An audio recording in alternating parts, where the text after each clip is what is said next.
Hello everyone, welcome to exam war. दोस्तों, आज मैं एग्जाम वार की एरर पंच सीरीज में क्वेश्चन नंबर 11 to 15 लेकर आया हूं, जिनको आज हम लोग डिटेल में डिस्कस करेंगे और इनसे रिलेटेड जितने भी फैक्ट्स बनते हैं उन सब पे हम लोग डिस्कशन करेंगे। तो आई होप आप लोग जब इस क्लास को देखेंगे तो उस टाइम पे कॉपी और पेन को लेकर बैठे होंगे, ताकि जितने भी एडिशनल फैक्ट हम लोग डिस्कस कर रहे हैं उनको आप कहीं पर नोट डाउन करते चलें और बाद में उनका आप रिवीजन कर लें। तो चलिए दोस्तों, डिस्कस करते हैं अपना पहला क्वेश्चन। क्या आंसर निकलता है वो भी देखते हैं। दोस्तों, क्वेश्चन नंबर 11 है, more boys than one have failed in the examination this year. तो A B C D 4 parts इसके हैं और किस पार्ट में एरर है, क्या इसका राइट आंसर है, चलिए देखते हैं। दोस्तों हमने पढ़ा मोर बॉयज देन वन, तो इसका मतलब हुआ एक से ज्यादा लड़के। कहने का मतलब एक से ज्यादा लड़के, वो 2 भी हो सकते हैं, वो 3 भी हो सकते हैं, 4 भी हो सकते हैं। इट मींस एक से ज्यादा ही रहेंगे संख्या में। तो कहने का मतलब जो अपना यहां से सब्जेक्ट जनरेट हुआ, जो सब्जेक्ट हमको मिला, वो सब्जेक्ट मिला हमको प्लुरल। और जब सब्जेक्ट अपना प्लुरल हुआ तो इसके अकॉर्डिंग हेल्पिंग वर्ब भी प्लुरल ही होनी चाहिए। तो हमने देखा सब्जेक्ट प्लुरल तो वर्ब, हेल्पिंग वर्ब भी प्लुरल है, जो क्या है, जो हैव है। कोई दिक्कत नहीं है। अच्छा, अब यहां तक इस वर्ड तक तो प्रॉब्लम कोई नहीं निकली। अब जैसे ही हमने हैव यूज किया तो हैव, आप याद रखें किसी भी सेंटेंस में जिसमें हम यूज करते हैं हैव, यूज करते हैं हैज या यूज करते हैं हैड, तो have, has, had they are followed by B3.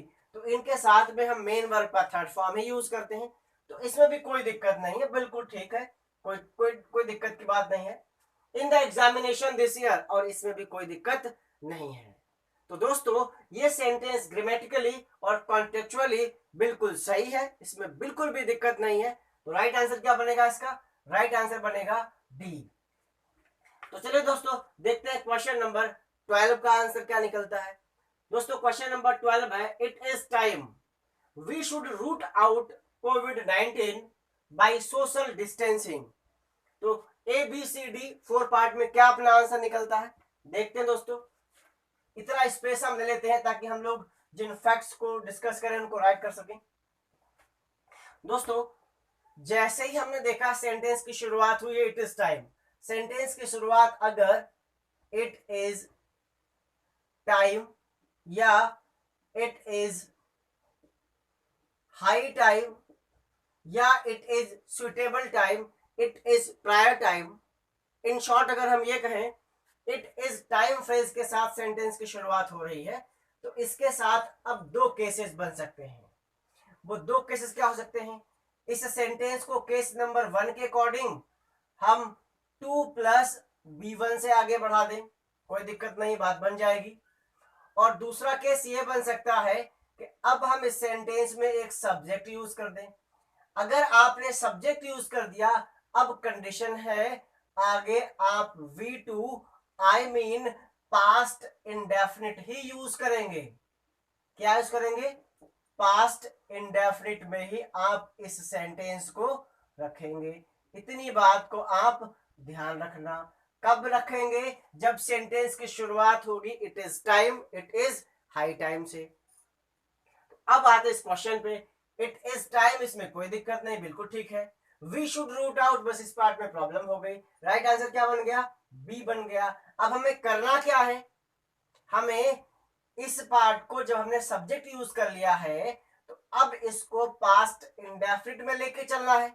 और पास्ट इंडेफिनिट में जब हम लेकर चलेंगे तो सबसे पहले शुड हटाएंगे और फिर V2 का यूज करेंगे, तो रूट की जगह पर हमें रूटेड आउट कर देना है। आई थिंक दोस्तों बात आपको समझ में आई होगी, ये पॉइंट भी आपको समझ में आया होगा, आपने नोट डाउन भी कर लिया होगा। इस तरीके से दोस्तों क्वेश्चन नंबर 12 का जो राइट आंसर निकला दैट इज बी। और बी में क्या प्रॉब्लम है वो भी हम लोगों ने देखा। तो अब चलते हैं क्वेश्चन नंबर 13 पे। क्वेश्चन नंबर 13 से क्या आंसर निकल के आता है? दोस्तों क्वेश्चन नंबर 13 क्या कहता है? About the result of examination अब यहां से पहले हम पार्ट ए को जस्टिफाई कर लेते हैं। अबाउट दोस्तों एक प्रेपोजिशन है, और प्रेपोजिशन का रूल ये कहता है कि प्रेपोजिशन के तुरंत बाद, प्रेपोजिशन के बाद क्या, प्रेपोजिशन के बाद आप क्या यूज कर सकते हैं, नाउन।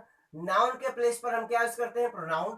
तो नाउन यूज करोगे या फिर प्रोनाउन यूज करोगे, और प्रोनाउन अगर यूज किया तो वो ऑब्जेक्टिव होना चाहिए। ये दो चीजें हो गई। तीसरी चीज, एक जिरंड भी आप यूज करते हैं। जिरंड क्या होता है, वो होता है V1 प्लस ING। तो इन तीन चीजों में से प्रेपोजिशन के बाद आपको एक चीज यूज ही करनी है, ये कंपल्सन है। तो अब हमने देखा अबाउट प्रेपोजिशन हुआ तो द रिजल्ट नाउन हुआ। तो प्रेपोजिशन के बाद हमने क्या ऐड कर दिया, नाउन ऐड कर दिया, बिल्कुल ठीक जा रहे हैं हम। फिर हमने क्या लिया, ऑफ एक और प्रेपोजिशन, इसका मतलब एक और नाउन हमने यूज कर दिया, बिल्कुल ठीक जा रहे हैं। तो यहां पर अगर हम ग्रामेटिकली बात देखें तो बिल्कुल ठीक है। अब कॉन्टेक्चुअली देखेंगे तो पढ़ के देखेंगे। About the result of examination, बिल्कुल बात बन रही है, कॉन्टेक्चुअली और ग्रामेटिकली दोनों तरीके से बात ठीक है, कोई दिक्कत नहीं है। आई हैव लिटिल पेशेंस, तो आई सब्जेक्ट जो बना आपका वो बना प्लुरल, और प्लुरल के अकॉर्डिंग जो आपने वर्ब यूज की वो भी कैसी है, प्लुरल, बिल्कुल ठीक है। आई हैव लिटिल पेशेंस, बिल्कुल ठीक है। बट आगे देखते हैं, लिटिल पेशेंस, बिल्कुल लिटिल जब भी आप यूज करेंगे सेंटेंस में तो इसके साथ आप जो नाउन यूज करेंगे that noun always must be uncountable. ये नाउन अनकाउंटेबल ही होना चाहिए, इस बात को आप ध्यान रखिएगा। काउंटेबल नाउन के साथ हम लिटिल यूज नहीं कर सकते, लिटिल का यूज अनकाउंटेबल नाउन के साथ ही किया जाता है। और ये एक नेगेटिव वर्ड है। कैसा वर्ड है दोस्तों, ये एक नेगेटिव वर्ड है, और इसके साथ हम do not, does not, did not, never ऐसे दूसरे नेगेटिव वर्ड्स का यूज नहीं करते हैं। इस बात को भी आप कहीं पर नोट डाउन कर लीजिएगा। तो इतनी बात हमने देखी। तो लिटिल यूज किया तो इसके साथ में पेशेंस हमने अनकाउंटेबल नाउन यूज किया, बिल्कुल जस्टिफाई हुआ अभी तक सेंटेंस, इसमें कोई भी दिक्कत नहीं है। अब देखा हमने बट दूसरी बात शुरू कर दी, हमने दूसरा सेंटेंस शुरू कर दिया। ही हैज इवन फ्यूअर, उसके अंदर और भी कम है। तो अभी तक हमने किस चीज की बात की थी, पेशेंस की बात की थी, और हम बोलना ये चाहते हैं कि उसके अंदर पेशेंस और भी कम है। तो पेशेंस के लिए हम फ्यूअर तो यूज कर ही नहीं सकते। अब फ्यूअर यूज नहीं कर सकते तो क्या यूज करेंगे। अब लिटिल की दोस्तों कंपैरेटिव डिग्री है, लिटिल की कंपैरेटिव डिग्री है लेस और लेसर, और सुपरलेटिव है लीस्ट। तो यहां पर हमें कंपैरेटिव डिग्री चाहिए, तो कंपैरेटिव में हम क्या यूज करेंगे, लेस यूज करेंगे। तो इस सी पार्ट में फ्यूअर के प्लेस पर हमें क्या यूज करना है, फ्यूअर के प्लेस पर हमें लेस यूज करना है। तो दोस्तों क्वेश्चन नंबर 13 का जो राइट आंसर निकला दैट इज पार्ट सी। और पार्ट सी में हमें करना क्या है, we have to replace fewer by less. I think दोस्तों बात आपको क्लियरली समझ में आई होगी, और ये जो फैक्ट्स हम लोगों ने डिस्कस किए हैं वो भी आपको समझ में आए होंगे। तो चलते हैं क्वेश्चन नंबर 14 पे। क्वेश्चन नंबर 14 क्या है दोस्तों, क्वेश्चन नंबर 14 में बताया गया है one of my best friends. तो यहां से एक बात निकल के आती है दोस्तों, जब भी हम वन ऑफ का यूज करेंगे, तो जब भी हम वन ऑफ का यूज करेंगे तो वन ऑफ के बाद में जो आप नाउन यूज कर रहे हैं या प्रोनाउन यूज कर रहे हैं, नाउन यूज कर रहे हैं या क्या यूज कर रहे हैं, प्रोनाउन यूज कर रहे हैं, तो अब ये ऑलवेज प्लुरल ही होने चाहिए। ये भी प्लुरल होना चाहिए और ये भी प्लुरल होना चाहिए। अच्छा दोस्तों, प्रोनाउन पे एक और कंडीशन अप्लाई होती है, क्योंकि ऑफ एक प्रेपोजिशन है, और प्रेपोजिशन की वजह से अगर आपने प्रोनाउन यूज किया तो वो ऑलवेज ऑब्जेक्टिव ही होना चाहिए। तो प्रोनाउन पे दो कंडीशन अप्लाई होगी, प्लुरल और ऑब्जेक्टिव की। नाउन पे एक कंडीशन अप्लाई होगी, वो प्लुरल की होगी। तो हमने देखा वन ऑफ।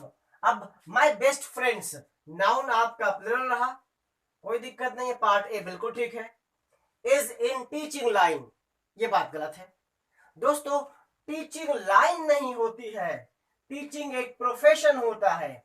तो इस प्लेस पर, लाइन के प्लेस पर हमें क्या यूज करना है, लाइन के प्लेस पर हमें यूज करना है प्रोफेशन। तो राइट आंसर निकलेगा बी, और जिसमें हम लाइन को रिप्लेस करें किससे, प्रोफेशन से। क्यों दोस्तों, दोस्तों टीचिंग लाइन नहीं होता है, टीचिंग प्रोफेशन होता है। तो राइट आंसर क्या निकला, राइट आंसर निकला बी, और बी में हमें करना क्या है ये भी हम लोगों ने देख लिया। तो दोस्तों अब इस सीरीज का क्वेश्चन नंबर 15 क्या है दोस्तों, क्वेश्चन नंबर 15 है, क्वेश्चन नंबर 15 है the sceneries of the sceneries of Kashmir is very charming. अब दोस्तों आपने नाउन में पढ़ा होगा, नाउन में क्या पढ़ा होगा, नाउन में पढ़ा होगा scenery, scenery, poetry, furniture, furniture, information, information, mathematics, physics, ethics, ये सब एज अ सिंगुलर नाउन ही यूज होते हैं। दिखने में भले ही प्लुरल हो, लगते भले ही प्लुरल हो, बट यूज इनका सिंगुलर की फॉर्म में होता है। और इनको हम एस या एस लगाकर या बाई को आईईएस में चेंज करके प्लुरल में कन्वर्ट नहीं कर सकते।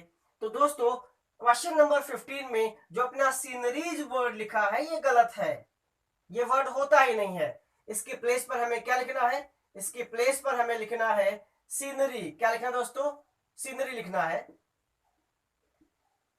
1 मिनट यहां पे थोड़ा करेक्शन कर लीजिए, SCE सीनरी लिखना है दोस्तों। तो इस क्वेश्चन का जो राइट आंसर निकला वो निकला ए। प्रॉब्लम क्या है, प्रॉब्लम है सीनरीज में, सीनरीज की जगह पे हमें क्या लिखना है, सीनरी लिखना है। और सब्जेक्ट फिर क्या बनेगा, सब्जेक्ट बनेगा सीनरी, यही अपना सब्जेक्ट बना, और जो ऑलवेज सिमिलर रहता है।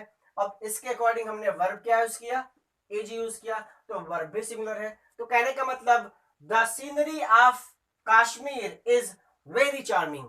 तो कश्मीर की जो सीनरी है बहुत ही मनमोहक है, बड़ी ही चार्मिंग है।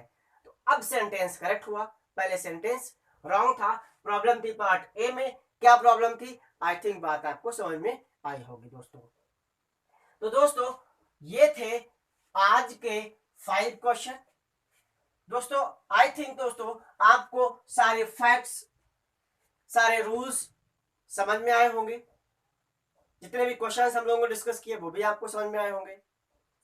दोस्तों अगर क्लास आपको अच्छी लगी हो तो इसको मैक्सिमम शेयर करें, और साथ ही साथ चैनल को सब्सक्राइब करें और बेल आइकन को प्रेस करें ताकि आपको लेटेस्ट अपडेट मिलती रहे। थैंक यू, जय हिंद।